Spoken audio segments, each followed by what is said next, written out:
चाहूँगा कि हम सब प्रेस बंधुओं को संबोधित भी करें और अपनी बात भी जो है हम सबके मध्य में आनी जरूर।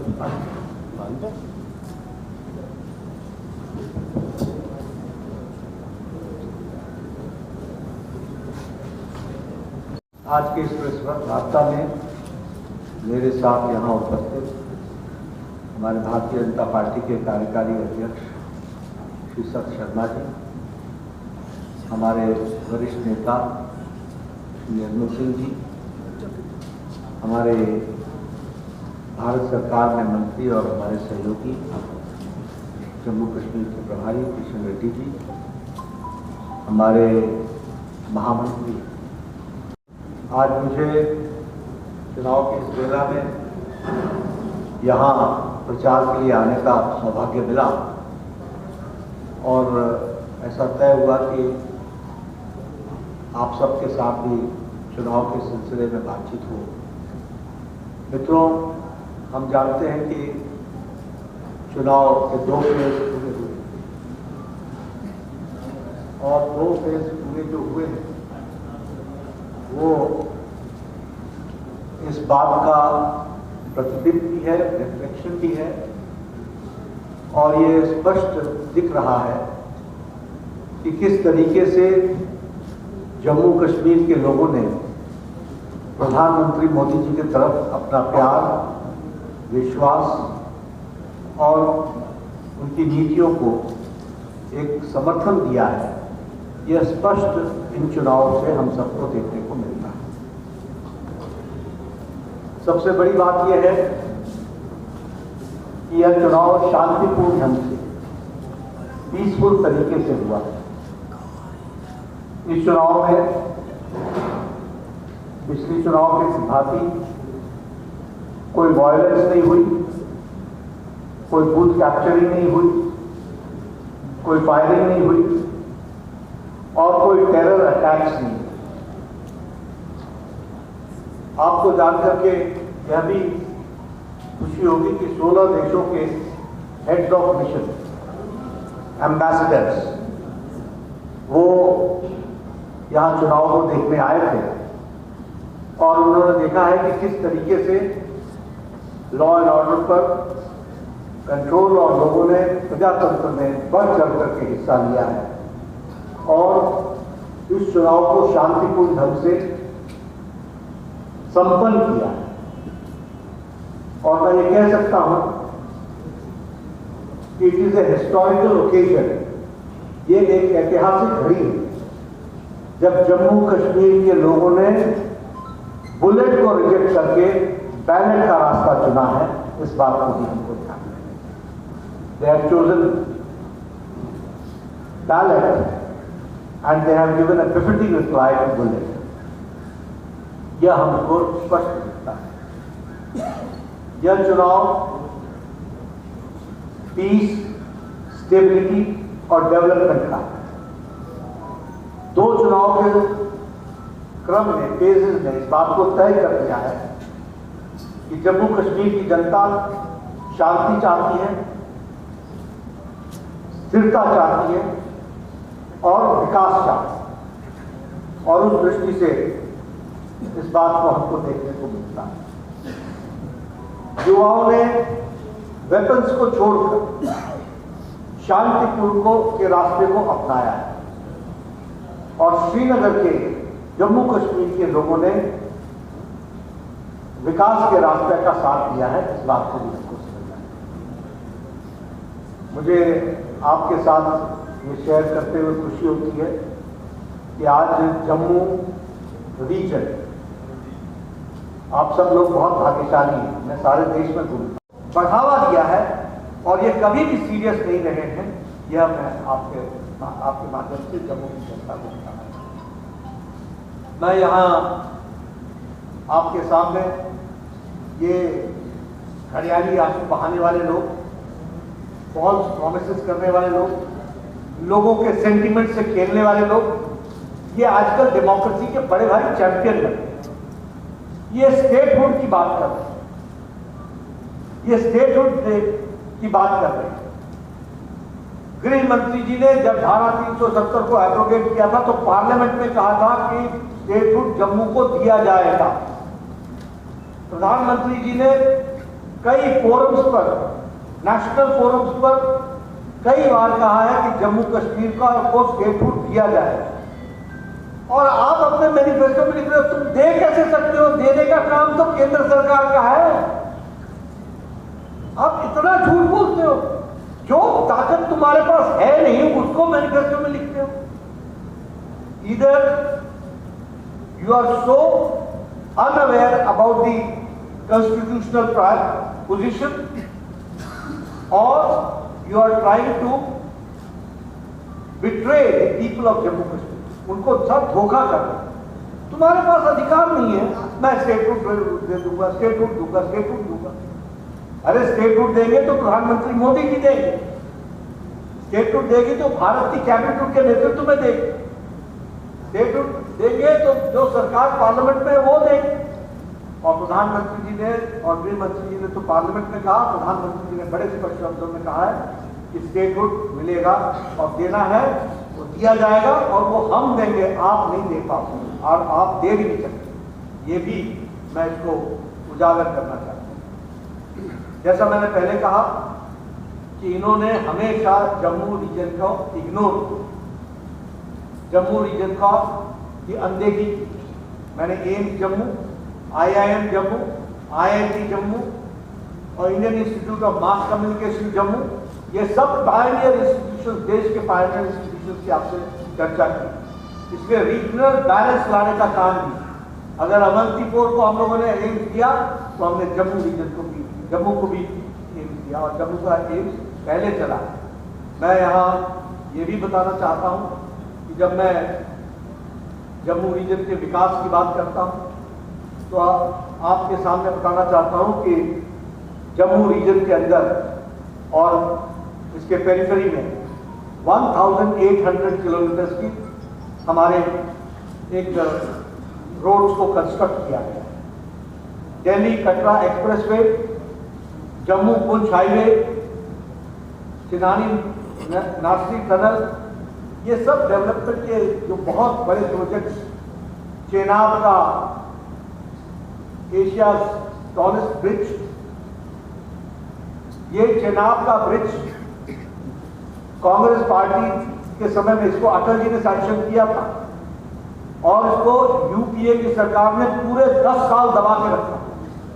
प्रधानमंत्री मोदी जी आए तो फिर से ये चेनाब ब्रिज का काम शुरू हुआ, और इस फाइल को निकाल करके इसका काम शुरू हुआ। इसको भी हमको ध्यान में रखना चाहिए, और आज वो एशिया टॉलेस्ट ब्रिज बन करके, और वो नायाब तोहफा एक तरीके से जम्मू कश्मीर की शान बन करके खड़ा है, उसको भी हमको याद रखना। एजुकेशन की दृष्टि से पिछले 5 साल में, और जो कहा जाए कि after the abrogation of article 370, उसके बाद ये देश के प्रीमियर इंस्टीट्यूशंस की स्थान का स्थान बन गया। आपके पास one of the best All India Institute of Medical Sciences, आज उसकी शुरुआत हुई।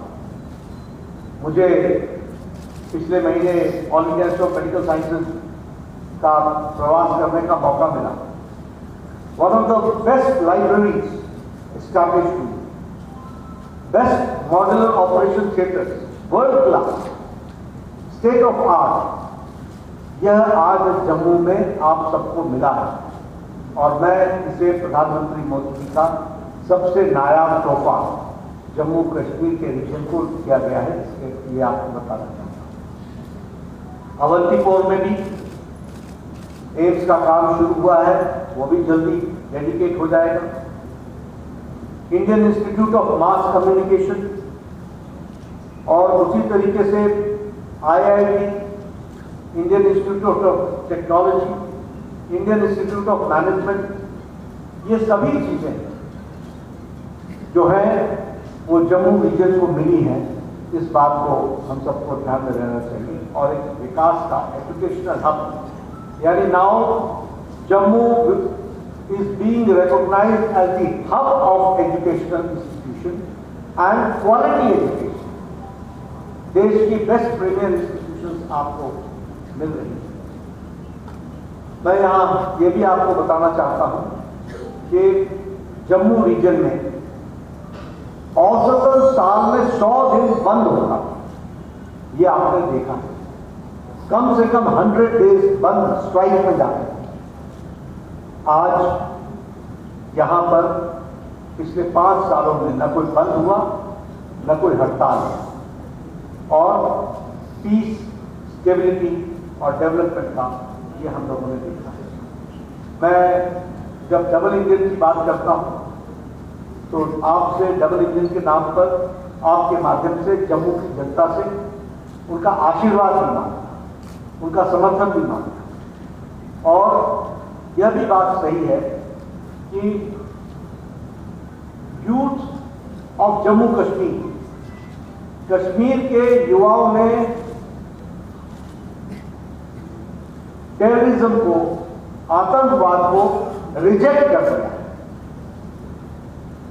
ये बहुत बड़ा परिवर्तन। आर्टिकल 370 की एब्रोगेशन के पहले लगभग 300 से 400 वो यहां के टेररिस्ट पैदा होते थे और उनको टेररिस्ट घोषित किया जाता, उनको टेररिस्ट घोषित किया जाता। आज पिछले 9 महीने में इनकी संख्या सिर्फ 4 है जो 4 घोषित हुए। इसलिए मैं आंकड़ों के साथ बोल रहा हूं कि people of Jammu Kashmir and specially Srinagar youth has rejected terrorism. लेकिन चिंता की बात क्या है? चिंता की बात यह है कि जब युवाओं ने टेररिज्म को रिजेक्ट कर दिया, जब युवा शांतिपूर्ण ढंग से पीस, स्टेबिलिटी, स्थिरता और विकास के लिए चल पड़ा, तो हमारे ऑपोजिशन पार्टी, फिर चाहे वो नेशनल कॉन्फ्रेंस हो, इंडियन नेशनल कांग्रेस हो या पीडीपी हो, ये आज उन लोगों का साथ दे रहे हैं प्रचंड रूप से, और उन लोगों को प्रोत्साहन दे रहे हैं जो देश के विरोध में काम करने वाले एक्टिविस्ट हैं, उनका समर्थन देने का काम है। और इसलिए मैं आपके ध्यान में लाना चाहता हूं कि एनसी का मैनिफेस्टो क्या कहता है कि हम टेररिस्टों को जेल से छुड़ाएंगे। एनसी का मैनिफेस्टो क्या कहता है, और उनके साथ जलवाइयां करके कौन चल रहा है? आईएनसी। इनका समझौता क्या है कि ये एलओसी का ट्रेड फिर से शुरू करेंगे, यानी आप एलओसी का ट्रेड शुरू करोगे। और नेशनल कॉन्फ्रेंस बड़े स्पष्ट शब्दों में कहता है कि हम पाकिस्तान से वार्ता करने के पक्ष में, यानी फिर से एंटी नेशनल फोर्सेस को बढ़ावा देने का काम आज ऑपोजिशन कर रहा है। और इसका सर्टिफिकेट पाकिस्तान के डिफेंस मिनिस्टर से और कौन बड़ा हो सकता है, दे सकता है, जो ये कहता है कि हमारी मौजूदगी जम्मू कश्मीर में नेशनल कॉन्फ्रेंस और इंडियन नेशनल कांग्रेस कर रही है। ये स्थिति आकर के खड़ी हुई। इसलिए, और मैं ये भी कहूंगा कि आईएनसी और एनसी ये 2 फैमिलियों का पॉलिटिकल डील है। इनको जम्मू के लोगों से कोई लेना देना नहीं है, इनका जम्मू से कोई रिश्ता नहीं है। ये हमेशा ही जम्मू के लिए नकारात्मक रहे हैं। They have been always negative towards Jammu. और इसीलिए कहना है कि जम्मू में ये उतना कैंपेनिंग नहीं कर रहे हैं, खुश नहीं है जो कैंपेनिंग किए हैं कांग्रेस। मैंने तो पहले कहा कि this is just a deal, there was nothing to do with Jammu. Abdullah Omar has got nothing to do with Jammu region, सिवाय हरियाली आंसू बहाने के। और Congress party is never serious, has been never serious. और ये तो परिवार बचाने का डील है, ये कोई जम्मू की रीजन की जनता थोड़ी ना है। इनको जम्मू के लोगों से कोई लेना देना नहीं। और मैं तो पहले कह चुका हूं कि ये तो पॉलिटिकल टूरिज्म में आते हैं।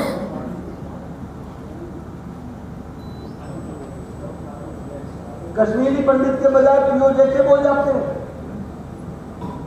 भाई जब लेसन ठीक से पढ़ा नहीं हो तो पॉलिटिकल टूरिज्म ना होगा तो ऐसे ही होता है, क्वेश्चन कुछ और होता है, आंसर कुछ और होता है।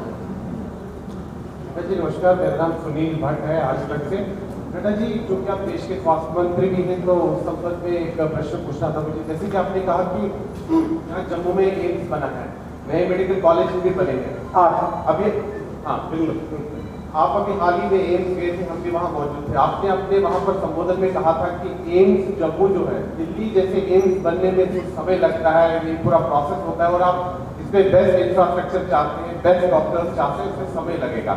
अगर हम देखें नड्डा जी, यहाँ पर जम्मू कश्मीर में जो प्राइवेट सेक्टर है, स्वास्थ्य के सेक्टर है, वो कुछ है नहीं। तो कई बार ये मांग होती है कि हम नामचीन जो अस्पताल हैं अगर वो आ जाए, उसको लेकर केंद्र सरकार क्या पहल कर रही है। दूसरा प्रश्न मेरा कर्नाटक से जुड़ा हुआ है। जेपी नड्डा जी, वहाँ पर मांग उठ रही है, आपकी पार्टी मांग कर रही है कि जो वहाँ के मुख्यमंत्री है सिद्धारमैया, उनको इस्तीफा देना चाहिए, जो अभी घोटाला सामने आया है। अब कांग्रेस पार्टी के अध्यक्ष मल्लिकार्जुन खड़गे ने गोधरा मुद्दे को फिर से उठाया और कहा है कि क्या नरेंद्र मोदी ने तब इस्तीफा दिया था, तो इस समय क्यों ये मांग की जा रही है। धन्यवाद। देखिए, जो आपने प्रश्न है ये प्राइवेट लोगों को नामचीन इंस्टीट्यूट के बारे में बताया, ग्राउंड हैज बीन सेट, माहौल बन चुका है, पीस लेके आए, स्टेबिलिटी लेकर आए, डेवलपमेंट के लिए हम आगे बढ़े, और ये वातावरण बनने से वो सब आएंगे। और इसीलिए हम अपना लाइसेंस रिन्यू कराने, आप लाइसेंस रिन्यू करेंगे जरूर आगे, और उसमें lead all India Institute of medical sciences भी करेगा, ये भी हम आपको बताना चाहते हैं। कर्नाटक के बारे में शाम को आपको फाइल दे दूंगा, मेरा जम्मू कश्मीर तो रह जाए। मेरी आपसे रिक्वेस्ट है कि क्वेश्चन जो है छोटा पूछिए। इसकी चर्चा करता हूँ तो साथ में आपको ये भी बताना है, मैं ही महामंत्री था, यहाँ आता था स्टडी ग्रुप, और हम स्टडी करते थे। नरेंद्र सिंह बैठे हैं, शर्मा जी बैठे हैं, हमारे कविंदर जी बैठे हैं, निर्मल सिंह जी बैठे हैं, ये सब मेरे साथ पुंछ, रजौरी, डोडा, किश्तवाड़, सब जगह हम गए। यहाँ वाल्मीकि को स्टेट सब्जेक्ट नहीं बनाया था। वाल्मीकि यहाँ सिर्फ सफाई कर्मचारी बन सकता था, वह वोट नहीं डाल सकता था विधानसभा, वह नौकरी नहीं कर सकता था, उसका बच्चा मेडिकल कॉलेज में एडमिशन नहीं ले सकता था, इंजीनियरिंग कॉलेज में एडमिशन नहीं ले सकता था, कॉलेज में एडमिशन नहीं ले सकता था, यूनिवर्सिटी में एडमिशन नहीं ले सकता था। ये हाल बना रखा। उसी तरीके से हमारे ओबीसी भाइयों को उनको रिजर्वेशन था, उसी तरीके से पार्टी के हमारे उनको एसटी स्टेटस नहीं था, हमारे पहाड़ी भाइयों को उनको स्टेटस नहीं था। और जब हम स्टेटस देने लगे तो गुज्जर और पहाड़ी में लड़ाई लगाने का काम आईएनसी और एनसी ने किया, समाज को बांटने का काम किया।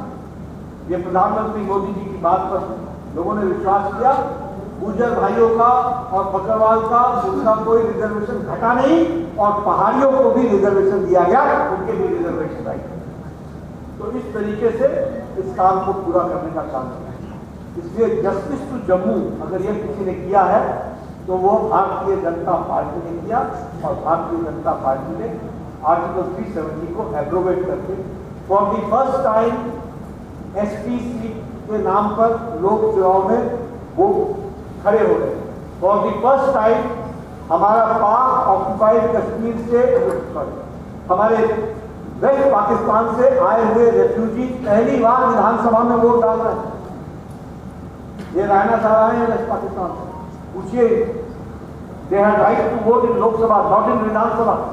For the first time Jammu Kashmir में ये जस्टिस दिलाने का काम किया, और सबसे बड़ा जस्टिस दिलाने का काम किया है जो आपका रियल शेयर था, आपकी सीट की संख्या 36 थी, वो बढ़ करके 43 हो गई।